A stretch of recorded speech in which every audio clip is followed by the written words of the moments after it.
Oi, então, vamos falar sobre Stranger Things? Isso é uma coisa que eu acho que tava todo mundo esperando. Eu estava muito esperando o primeiro volume, né, de Stranger Things, esperando ansiosamente. Não parava de falar sobre Stranger Things e vendo teoria e um monte de coisa no meu Instagram. Meu Deus, era uma loucura. Me surpreendeu minimamente, mas eu não estava esperando pelo que ia acontecer. Mas, ao mesmo tempo, eu acho que existiram alguns erros lá dentro. Sempre gosto de começar os vídeos falando que essa é apenas a minha opinião. Não significa que você precisa concordar com tudo que eu falo. Se for pra discordar de alguma coisa nos comentários, por favor, faça isso com respeito. E, claro, deixa o like, compartilha, comenta, se inscreva no canal, ative o sininho. Tudo isso que vocês já sabem. Então, já vou dizer que não tem como eu fazer esse vídeo sem dar spoiler, porque, infelizmente, em algum momento eu vou ter que falar sobre o que aconteceu. E você que assistiu sabe do que aconteceu e do que eu estou falando. Então, se você não liga pra spoiler, continua aqui comigo. E se você assistiu, continua aqui comigo também. Pra quem não assistiu, o que você está esperando? Você tem esse final de semana agora pra maratonar e voltar aqui no meu vídeo e curtir, deixar o like e comentar sobre o que você achou. Primeiro, me surpreendeu porque eu achei que era um episódio só. Eu achei que era um episódio por volume, porque eles estavam muito hypando esse negócio de 1h30 de episódio, tem muita coisa pra acontecer, então vai ser enorme, vai ser tipo um filme. E aí eu pensei que realmente era tipo assim, o último episódio ia ter tipo quase 3 horas, tal qual o Titanic. Mas aí eu percebi que não, que existem 4 episódios nesse primeiro volume. Eu acho que no segundo volume são 3 episódios ou alguma coisa assim, 2 ou 3. E aí o último volume, pelo que eu entendi, é um episódio só. Se eu estiver errada, vocês me corrigem nos comentários. Só que aí depois eu fui parando pra perceber e eu acho que isso não foi uma decisão maravilhosa. Porque assim, a gente tem que parar pra pensar que a Netflix, ela é um app de streaming, que eu acho que é um dos maiores hoje em dia, se não o maior. Eles meio que ganham por base no quanto as pessoas ficam dentro do app deles. Correto? Então, quanto mais você assiste, quanto mais você hypa as coisas, mais você fica lá dentro, monetização, eles ganham visualização, e isso é benéfico pra eles de muitas formas, né? E claro, isso também é benéfico pro Stranger Things no geral, porque você vai ter essa parada de olha quantas horas as pessoas ficaram assistindo a nossa obra, a nossa série, e aí eles vão ficar em primeiro lugar nos mais assistidos e tudo isso. Então é benéfico pros dois. E aí eu acho que não precisavam ter episódios tão longos quanto tiveram, justamente porque eles prolongaram e eles empurraram com a barriga pra ter isso, né, pra ter essas visualizações a mais, pra ter mais tempo de tela das pessoas, do que realmente focarem na história. O que isso ocasionou? Ocasionou em muita repetição e em muitas cenas que não deveriam estar lá, né, que não precisavam estar lá de fato. Então, o que eu digo em relação a repetições? Então, a gente tem o Steve e o Dustin brigando diversas vezes, sendo que a gente já tinha entendido essa dinâmica. Beleza, eu já entendi que eles vão brigar, você não precisa ficar mostrando 10 vezes no mesmo episódio que isso vai acontecer. A gente tem a Joyce meio que se repetindo também, infelizmente é uma personagem que eu inclusive gosto muito. Na verdade, todos esses personagens que eu tô falando eu gosto muito, mas infelizmente eles não tiveram um papel muito concreto nesse primeiro volume, e aí acabaram que eles ficaram meio que fazendo esse papel de encher linguiça durante os episódios. Mas ao mesmo tempo que existem essas repetições, né, que deixam a série, assim, um pouco mais arrastada e você fica com um pouco de preguiça de assistir. Ainda assim, eu acho que funciona de certa forma porque eles estão cortando em volumes. Então, se eles tivessem feito isso jogando tudo de uma vez, né? Tipo assim, toma os 3 volumes de uma vez, os episódios todos de 1h30, 2 horas, e vocês que lidem com isso, e vocês vão assistir um monte de repetição, sim. É óbvio que um monte de gente ia desistir no meio, ia falar, não tô afim, vou ver depois, vou ver resumo, porque realmente fica cansativo. Mas também tem outro ponto. Além de ter as repetições, existe o fator nostalgia que eu acho que eles trazem muito. Não é só pelo fato deles estarem retratando anos 80, que já traz essa questão da nostalgia. E aí foi uma coisa que eu falei no meu outro vídeo. Alice, você vivenciou os anos 80? Não, mas a gente sabe que existem muitas obras daquela época que trazem um certo tipo de nostalgia pra gente também, apesar da gente não ter estado lá fisicamente, faz sentido? Então, filmes daquela época, enfim, brinquedos que talvez tenham vindo daquela época, séries animadas, assim, de desenhos. Então, existem muitas coisas dessa época que acabam que pegam um pouco da nossa nostalgia também.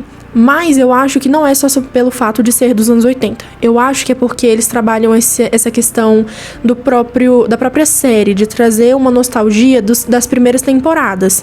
Então a gente tem os meninos brincando com os bonequinhos de action figure, né, do D&D. E aí, de novo, quando eles vão montar um plano, eles vão lá e colocam os bonequinhos. Tem o Mike entregando o bonequinho pra irmã dele, pra Holly. Tem também a questão das bicicletas, e volta essa dinâmica das bicicletas, do walk-talk, né, que são coisas que também aconteciam muito na primeira e na segunda temporada, que se perderam na terceira e na quarta. E eu acho que, de certa forma, isso funciona, porque eu acho que sim, o público gosta, sim, eu gostei disso também, porque foram coisas que eu notei ao longo do tempo enquanto eu estava assistindo. Então é uma coisa que é bem fácil de você perceber, né? Você não precisa ficar vendo um monte de teoria, um monte de vídeo na internet pra você perceber isso. Mas eu também fiquei me perguntando, assim, isso foi realmente uma coisa que eu vi nos vídeos, eu vi alguns vídeos falando sobre isso, né? Sobre o primeiro volume. E aí eu acabei percebendo que realmente eu não vi nenhum tipo de referência concreta dentro de Stranger Things nessa temporada, a não ser Alice no País das Maravilhas. Uma coisa que Stranger Things entrega desde a primeira temporada, que já foi falado em várias entrevistas pelos atores, pelos diretores, que sim, eles trazem muitas referências daquela época, dos anos 70, anos 80, início dos anos 90, justamente porque eles estão naquela época, então eles trazem muitas referências desses filmes dessa época. E aí a gente percebe muitas referências, assim, principalmente nas primeiras temporadas, e ao longo do tempo isso também vai se perdendo. Eu acho que existem, assim, referências específicas em cada temporada que a gente pode falar. Tipo, por exemplo, na quarta temporada era a Hora do Pesadelo. Enfim, eu falei um pouco sobre isso no meu outro vídeo, se você quiser assistir. Enfim, e assim, eu não consegui ver nada concreto nessa temporada. Tipo assim, eu consegui ver Alice no País das Maravilhas, todo mundo falando isso. É porque o vestido da Holly é azul, rodado, ela é loira, uma menina, né, uma criança. O Vecna como coelho branco e a Max como a chapeleira maluca. E realmente, faz sentido. Não estou falando que eles estão tirando essa referência, assim, pra fazer alguma coisa na história com isso, mas as referências visuais ficaram claras. E outra coisa que eu acho que talvez tenha funcionado são esses personagens novos, que não necessariamente são novos, mas que tem esse ponto de vista novo. Eu tô falando especificamente aqui da Holly, tá? Eu acho que a Holly, ela foi boa, eu achei que foi um bom incremento, assim, na série. Ela não aparecia tanto nas outras temporadas, porque ela era uma criança, né? Tipo, uma criança que mal falava, ela era muito pequena. E aí, ao longo do tempo, realmente, eu não achei que ela fosse ser importante pra história de alguma forma. E eu fiquei muito impressionada com a forma que eles deixaram esse protagonismo pra ela nesse primeiro volume. E eu acho que faz sentido se a gente parar pra pensar na história como um todo, naquilo que o Vecna tá planejando e tal, porque ela é uma criança. E sim, eu também vi uma teoria, porque sim, vivemos de teorias agora, enquanto não sai o volume 2 e o volume 3, de que a Holly, ela foi marcada pelo Vecna desde que ela era criança. Então, desde a primeira temporada, quando o Will tava sumido, que ela seguiu as luzes, né, de pisca-pisca que tava na casa da Joyce e quase foi pega pelo Demogorgon, né, e eu acho que ela tava marcada pelo... Eu acho não, né, é uma teoria de que ela estava marcada pelo Vecna. Mas, ao mesmo tempo, eu não consigo dizer que eu gostei 100% do personagem novo, daquele garotinho do Derek, né, que meio que substituiu essa parte de criança que não existe mais na série. Uma coisa que eu acho que eles perceberam, mas não perceberam tanto ainda, ainda não, né, essa última temporada, então não tem mais como eles perceberem. A primeira temporada começou, né, o Stranger Things começou, todos os atores eram muito crianças, assim, eles tinham, sei lá, cerca de 12, 13 anos, e eles estavam interpretando crianças de 12, 13 anos. E fazia sentido. Só que aí, com o passar do tempo, a gente tá falando de uma série com 5 temporadas, onde foram 10 anos pra fazer ela, sabe?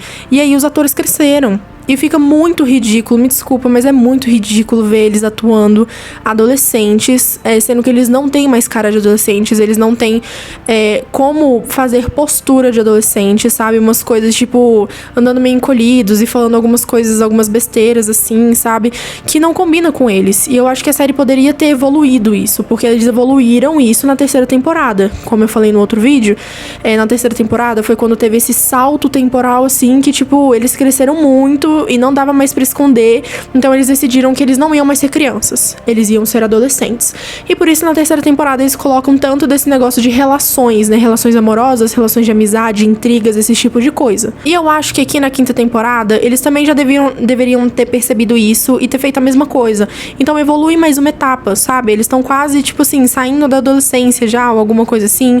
Dá um salto temporal um pouco maior. Mas, pô, fica um pouco esquisito ver eles atuando como crianças, sendo que eles não são mais.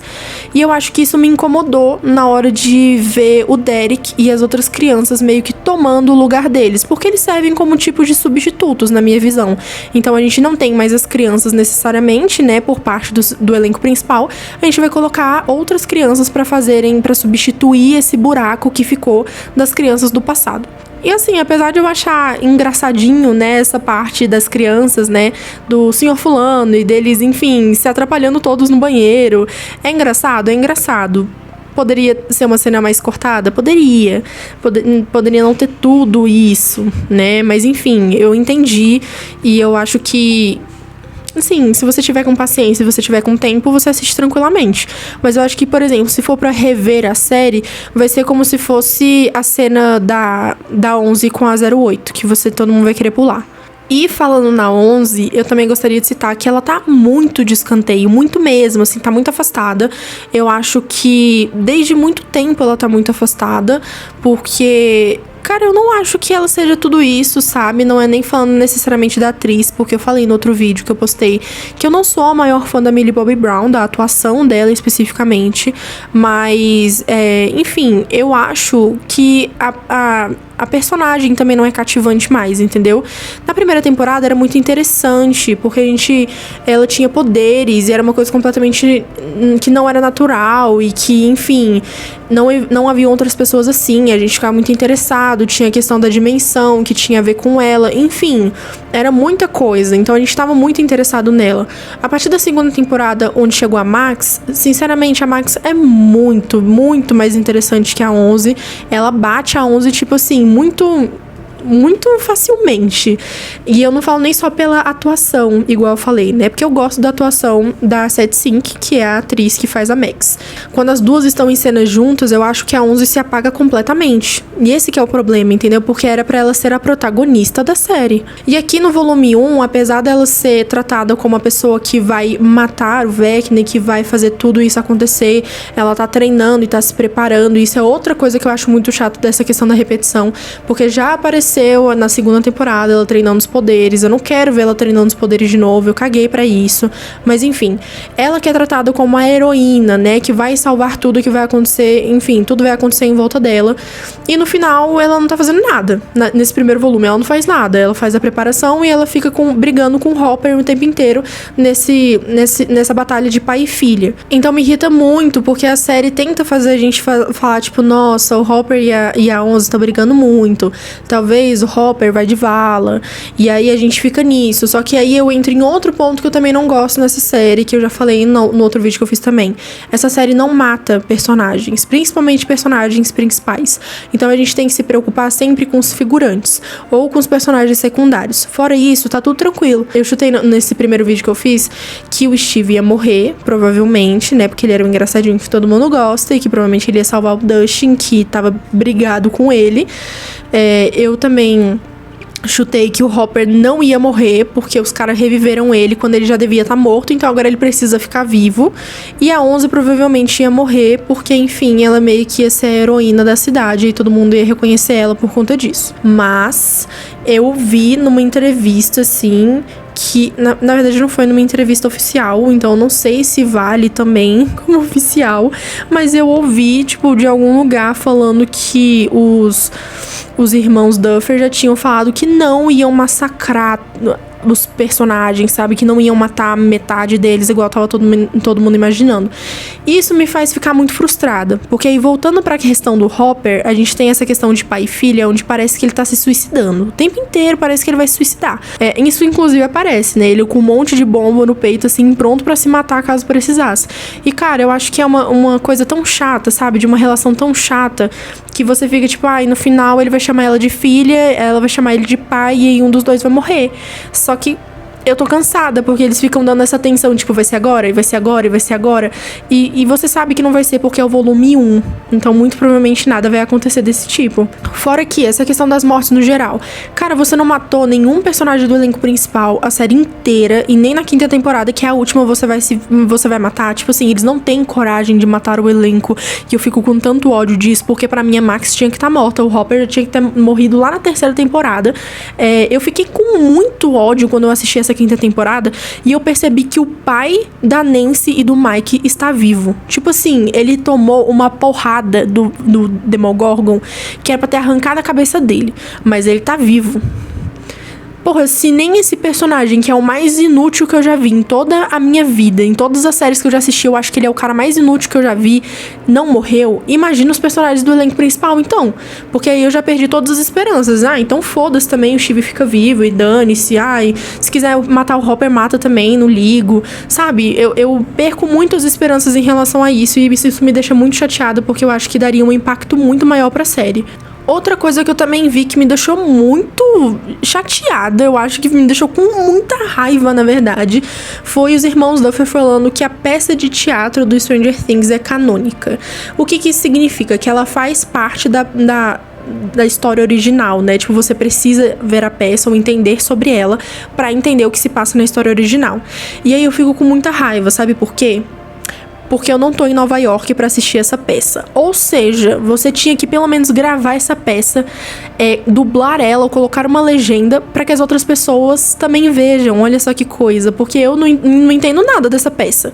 Então eu vi um monte de teoria de gente falando, porque esse negócio do Vecna não entrar naquela montanha rochosa é pelo que aconteceu na peça. Porra, eu não assisti a peça porque eu não tô lá, sabe? Essa peça tem que sair em algum lugar, porque se ela não sair em nenhum momento, eu vou ficar com muito ódio, porque eu sei que existe um documentário na Netflix dos bastidores dessa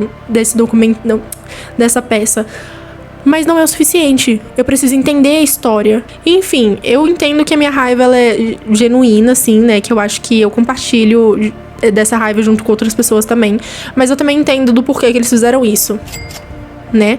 É óbvio, sempre é sobre dinheiro ou política ou os dois juntos, mas enfim. E aí, dito tudo isso, temos o fechamento maravilhoso desse primeiro volume. Eu achei muito boa. Muito, muito, muito boa, assim, esse primeiro fechamento desse primeiro volume, né?